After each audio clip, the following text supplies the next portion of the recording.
Hi, my name is Anna Cianciolo and I'm in Professor Gabarra's Applied Calc class. Today I will be going over problem 10. Problem 10 asks us to find the derivative, classify and find the relative extrema and the absolute extrema. And so they give us the function 8 minus 3x times e to the 1 minus 0.167x squared. So to find the derivative of this function, we have to use the product rule. And the product rule states that you have to multiply the derivative of the first times the second plus the first times the derivative of the second.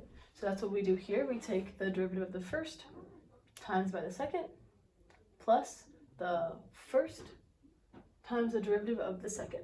When we put all that together, we get the derivative is equal to minus 3e to the 1 minus 0.167x squared plus 1.002x squared e to the 1 minus 0.167x squared.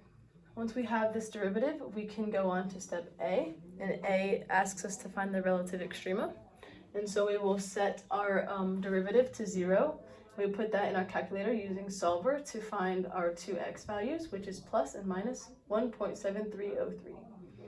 After we find that, we have to make a little chart here. And this little chart tells us where the relative max and min are for this equation. So we will set our minus and plus 1.7303 to 0, and then by looking at the graph on the calculator, we can tell the graph is positive before the minus 1.7303, it's negative in between those 2 points, and then it's positive after the 1.7303. And so by looking at this, we know that when a graph goes from a plus to minus, it's the relative max. So our minus 1.7303 will be our relative max. And then for this, we know that going from a minus to a plus, it is relative min. So our 1.7303 will be our relative min. And then that is all for part A. And then for part B, we are asked to find the absolute extrema on the interval 0, 4.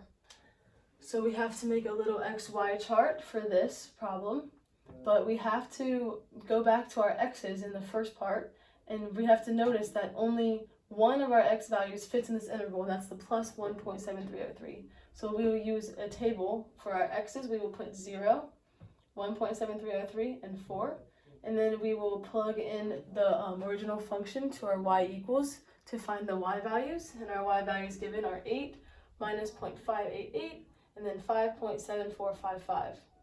Now looking at the y values, we can determine that the 1.7303 is our absolute minimum, and then for the absolute maximum, we can tell that 8 is our highest number here, so 0 is our absolute maximum.